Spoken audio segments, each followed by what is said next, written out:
Bien, à Ottawa, moi, je commande en français. J'ai pas toujours dans mon assiette ce que j'ai commandé.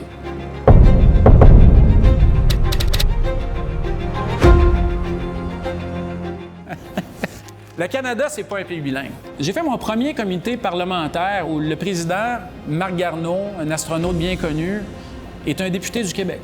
Il ne parlait pas français en comité, puis il ne présidait pas son comité en français. Mais quand il y a eu un problème avec l'interprétation, où les témoins n'étaient pas interprétés en français, puis qu'il y avait un problème technique, après quelques minutes, on m'a un peu dit « Bon, mais regardez, on réglera ça la prochaine fois, fonctionne en anglais. » C'est comme ça à Ottawa. Puis jamais un député canadien anglais accepterait, par exemple, dans un comité parlementaire, que des témoins viennent témoigner en français et que le témoignage ne soit pas traduit instantanément en anglais. Ce ne serait pas toléré. Alors, c'est courant, écoutez, quand il y a des projets de loi, on reçoit la version traduite. C'est écrit en haut. L'original est en anglais, on reçoit la version traduite.